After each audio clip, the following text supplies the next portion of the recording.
إخوان الصفا وخلان الوفاء were the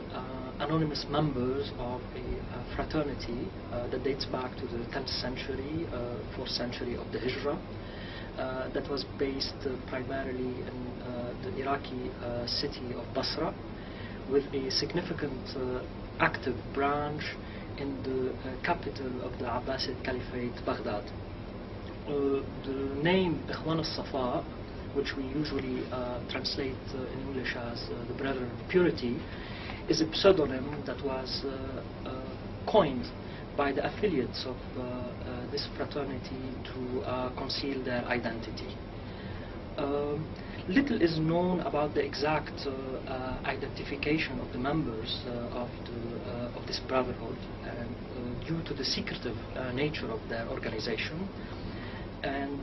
also because of conflicting accounts that we find in terms of the historiography that surrounds their activities, and primarily their authorship of their famed encyclopaedic work, which carries the title Rasa'il Ikhwan al-Safa, or the Epistles of the Brethren of Purity, which was widely disseminated and circulated throughout the unfolding of the history of ideas in medieval Islamic civilization. There are certain indications that the affiliates of this brotherhood might have been identified in historical terms through the work of the famed literateur Abu Hayyan al-Tawhidi in a book called Kitab al-Imta' wal-Mu'anasa, the Book of Pleasure and Conviviality, where he names certain literati that were his contemporaries as possible affiliates of the brotherhood, and these were associated with a secretarial officer at the Buyid governorate of Basra. Now, this account has been relegated by several historiographers in the history of medieval Islamic civilization, yet many scholars still cast some doubt about the authenticity of this account. We know also that some of the Ismaili du'at or missionaries, particularly of the Yemeni period, attributed the authoring of the Epistles of the Brethren of Purity to the hidden Imams, and that there were suggestions also that these tracts or treatises were disseminated in mosques during the reign of the Abbasid Caliph al-Ma'mun.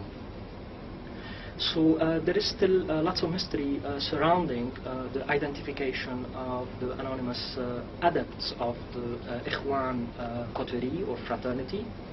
and also in terms of the exact chronology as to when they were operative and active in Mesopotamia and the Fertile Crescent. Some situate them around the 969, or at least in a period that stretches from the 960s to the 980s, basing themselves in part on Abu Hayyan al-Tawhidi's account, and also on the conquest of the Fatimids of Egypt. Others situate their operations at a much earlier period, set around 909, which is around the period of the founding of the Fatimid dynasty in North Africa, Africa.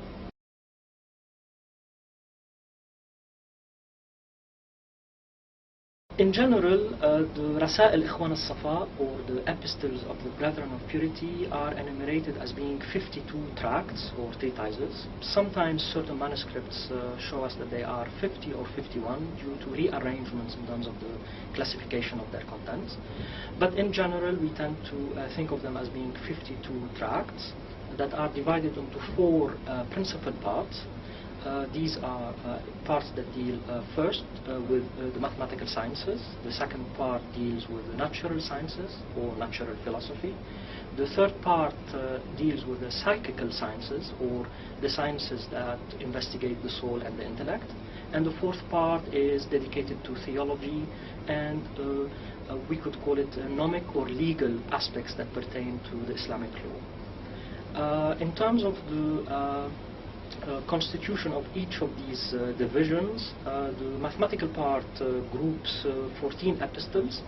It starts with what is commonly known as the quadrivium, so it deals with arithmetic, geometry, astronomy, geography, and music. It also contains tracts in logic, which comprise the isagogy, the categories, the interpretation. It relies on interpretation, and also the prior and posterior analytics. The second part of the compendium deals with natural philosophy and the natural sciences. It has treatises that focus on metallurgy, on tracts on animals, zoology, also treatments that pertain to botany, to meteorology, embryology, and investigations of the composition of the human body. In terms of the third part, which deals with psychology, or what we might call the psychical sciences, that focus on the investigation of the nature of the soul and the intellect, these comprise aspects that pertain to what the Ikhwan describe as being their opinion and that of the Pythagoreans in terms of understanding the nature of the soul. It also focuses on the relationship between intellect and intelligible, on causes and effects, on definitions and descriptions, in terms of principles that orient the way the faculties of the soul, in a sense, comprehend natural phenomena. And then the fourth part is focused on theology, or what is commonly known as also gnomic sciences, which are legal in character, but pertaining to investigations that also border on metaphysics. They present some sort of synopsis of the various accounts that we find in terms of religious traditions in Islam and in other monotheistic traditions. They indicate some aspects of how the soul could exercise certain practices that lead to the pathway towards God. And the fourth part terminates with a track that is quite lengthy, that is focused on magic and occult sciences. Rasa'il Ikhwan al-Safa, in a sense, offers to us a sort of synoptic account, at times diluted, of the sciences that were in circulation during the 10th century, particularly in the context of the Islamic civilization, and mainly in relationship to the traditions that are actually, can we stop this and then I'll... The themes covered in the Rasa'il, and how do they relate to the intellectual situation of their time? The Rasa'il Ikhwan al-Safa offer us a synoptic and rather diluted account of the dominant traditions in science and philosophy that were in circulation in the 10th century in the context of medieval Islamic civilization. In terms of the focus on the mathematical sciences and natural philosophy, they tended to present to us accounts that do not constitute breakthroughs in terms of the unfolding of these sciences. So we would think more of the Ikhwan al-Safa in this context as being compilers, very learned compilers of scientific knowledge and offering accurate accounts of the classical traditions in science and philosophy of their age, but yet they weren't specialists in the sense that they did not push forward the further development and unfolding of these domains of scientific and philosophical investigation. We see signs that are more indicative of originality in terms of their thinking and in terms of the way they presented their classification of the sciences in a sort of an encyclopedic and philosophically oriented format. All of these give us signs of some sort of originality in terms of their overall approach to the classification of scientific knowledge. And we definitely encounter a sort of use of the Arabic language that reveals its niceties and the adaptive flexibility possibility that it could offer in terms of accounting for a variety of disciplines, moving from the technical idioms that are associated with mathematics and natural sciences to uses of the language that are bordering on the poetic side, and also in terms of presenting us with a very enticing and inspiring satirical fable. So the epistles themselves should be judged in sort of a differential manner in terms of the epistemic bearings that they bring with them, in the sense that in some parts the Ikhwan offer us material that is more of a textbook sort of content, in the sense that it is a synopsis of the sciences of their age. And at other points they become much more original in terms of their presentations, and they offer us novel perspectives on the way they could bring together traditions that are disparate and that do not necessarily readily converge with one another, but are brought together in the context of the architectonic shaping of the overall epistles to sit nicely and elegantly together. And this comprises the way they accounted for the Quran and Hadith in relationship, for instance, to the Torah of Judaism, and also to evoking the Gospels of Christianity, and how they reconciled this material also with whatever they were in a sense deriving from the tradition of Plato or Neoplatonism, Neo-Pythagoreanism, Aristotle, the tradition of Galen, Porphyry, Proclus, and Iambricus. So in many regards, the syncretism and the sort of spirit by virtue of which they classified the sciences and brought them together is indicative of a sort of original way of thinking about classification of scientific knowledge, and also the ultimate purposes that they see behind their investigation in science and philosophy, which is to confirm their overall outlook that there is truth in every religion, and that knowledge itself is to be seen as a nourishment for the soul, and seeing ultimately that intellectual pursuits open pathways for the salvation, and a sort of a outlook that is eschatological on the role of the intellect itself in saving the soul.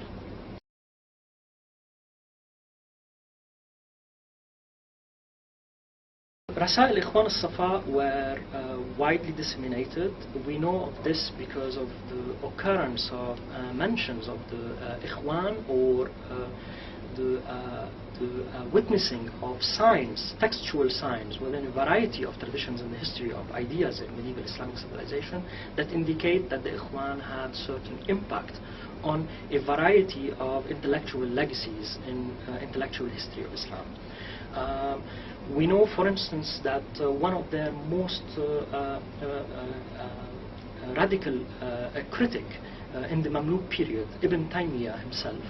indicated that their influence reached figures like Ibn Sina, Al-Ghazali, Ibn Arabi, and he felt that he is himself compelled to mention them in 44 texts in an attempt to refute their outlooks and their views. In a period that was distant with at least 2 centuries from the time that the Rasa'il would have been composed, indicating that their influence was still very much widespread in that era, to the point that a theologian like Ibn Taymiyyah would be driven to attempt to refute their views. We know that there are several indications that they had an impress indeed on the work of Al-Ghazali. They had an impress on the thinking of some of the luminaries in the Ismaili tradition, those who are philosophically oriented. And in terms of their impact on Ibn Sina, this is not necessarily fully documented, but there are suggestions that possibly Ibn Sina at a younger age might have had access to the Rasa'il through the agency of reading sessions that were held in his household, and gathered his father and his brother around the Epistles of the Brethren of Purity. We know also that certain tracts or certain epistles from the Rasa'il corpus had a very wide reception that went beyond the confines of the intellectual history in Islam, to have an impact also on traditions that are pertaining to Hebrew and Yiddish, focus particularly on the Epistle 22, which deals with the variety of animals and zoology, and contains a fable that proved to be inspirational to the point that several renditions of it occurred in languages that are not in, that are renditions of translations of this into languages other than Arabic. So in other indications, when we focus on the manuscripts themselves of the Rasa'il, we know that there are at least 100 fragments and complete extant manuscripts of the Epistles corpus, and these were distributed in sort of a geographical milieu that is quite extensive, to the point that this gives us some sort of historical context that indicates that the corpus was widely disseminated across a variety of geocultural traditions within the history of Islamic medieval civilization. The Rasa'il Ikhwan al-Safa encyclopedia is philosophically oriented. In terms of the way the sciences are classified in this corpus, it gives us some sort of a unique perspective on the way the Ikhwan pictured the sciences.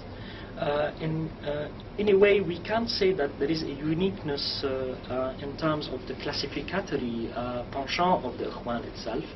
because this is something that is inherited from the Greek tradition, and we encounter it in a variety of legacies within the Hellenist tradition, that thinkers and philosophers attempted to reclassify the sciences in a manner that reflects the way they pictured how these sciences account for natural phenomena and for the ultimate principles of reality. So in a sense, we could find classificatory systems in the Aristotelian corpus, in Plato's tradition, in the traditions of Neoplatonism, Neo-Pythagorism, also in traditions that are associated with Boethius, which is the tradition of the quadrivium, for instance, which we also encounter in the Rasa'il. And the same applies in terms of the 10th century to the classification of the sciences and the enumeration of the sciences, Ihsa al-Ulum of al-Farabi, and the same applies with al-Kindi's classification of the sciences. So in a sense, they belong to a tradition that is part of the classical world in terms of approaching the sciences and attempting to canonize them. But in the case of the Ikhwan, there is an inclination to popularize the sciences and also to group them in a manner that reflects the overall purpose of their corpus, which is ultimately the salvation of those who follow their pathway by way of cultivating the intellective capacities of the soul. There are certain discrepancies in terms of, or these are traits of uniqueness in terms of the way they laid out and their overall Rasa'il in 52 chapters. And also there are certain indication of differences from other systems, for instance when they class logic directly under the mathematical sciences, and when they are focusing on natural sciences, they have approaches that focus particularly on the microcosm and macrocosm analogy. They imbue the overall system with occult directives, with symbolisms, with numerological interpretations, and ultimately they see, for instance, the progression from mathematics to physics to psychology and ultimately to theology as being pedagogic in character, in the sense that let's say an exercise in arithmetic and geometry prepares the soul to exercise certain ways of thinking that tend towards abstraction by way of developing capacities and intellectual skills that enable them to look at natural phenomena in a manner that could derive from the particular some signals of what is of the order of the universal, and from that start to apply it at a higher level of abstraction in terms of thinking, in pondering over the nature of the soul, its characteristics, all in preparation, pedagogic and in terms of apprenticeship, in view of starting to deal with the questions that are metaphysical in character, that are theological.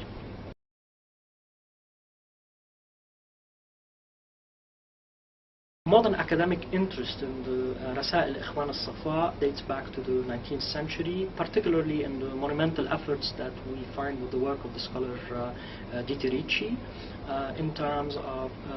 focusing on the material in the context of attempts to reconstruct the original Arabic text, but also to produce German translations of the work with notes and commentaries. There are several printed editions of reconstructions of the original Arabic text from a variety of manuscripts. The earliest dates back to almost the beginnings of the 19th century in Calcutta. But the most complete ones are associated particularly with three editions. One is in Bombay towards the end of the 19th century, one in Cairo in 1928, which also carried an introduction by the famed littérateur and doyen Taha Hussein. And also there is an edition that dates back to 1957, which is the Sadr edition in Beirut. And most scholars tend to rely on this edition, which was produced by Boutros Bistani. Now, the difficulty with the available printed editions is that they are not critical in character, so they do not show us the manuscript sources that were consulted by the editors in order to establish or reconstruct the original Arabic text. Ultimately, we are not sure whether they are transcriptions, direct transcriptions from a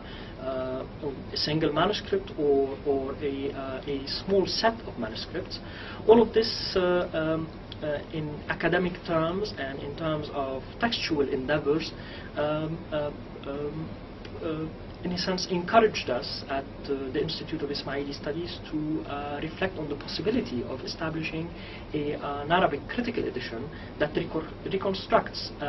with approximation the original Arabic text out of a variety of manuscripts. And in terms of the critical edition itself, to prepare for it, the Institute acquired about 19 manuscripts.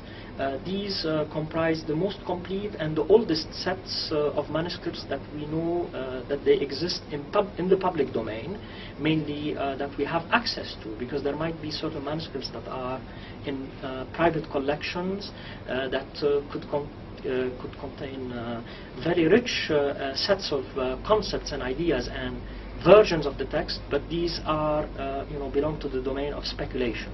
So the 19 manuscripts that were acquired from collections that are available in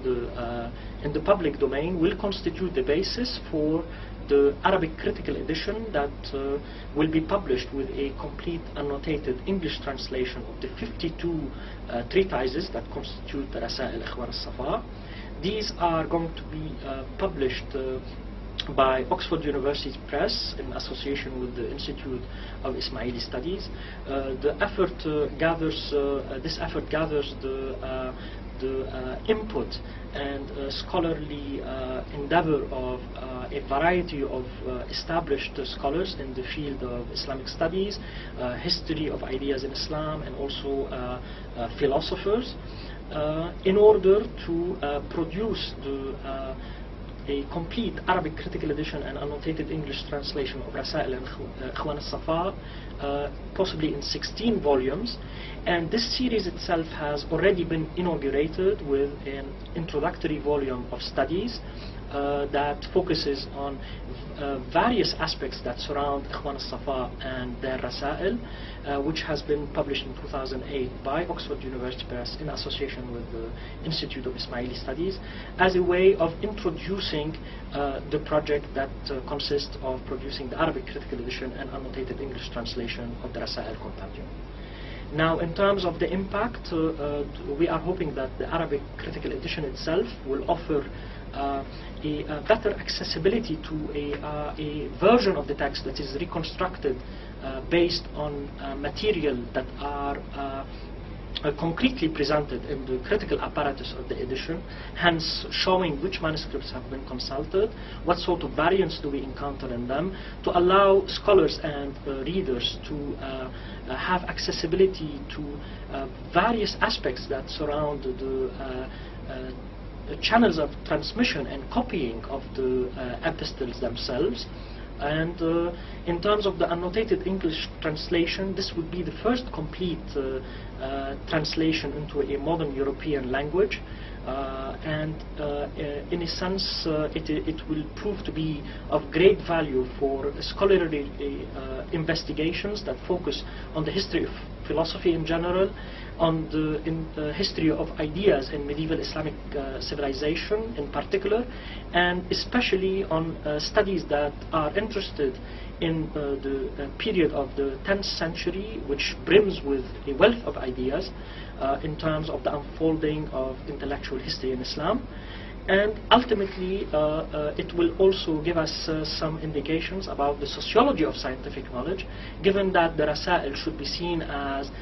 somehow a sort of a popularized canonization of the sciences of their age, and an indication of the dissemination of scientific knowledge among the general sort of learned urbanite literati,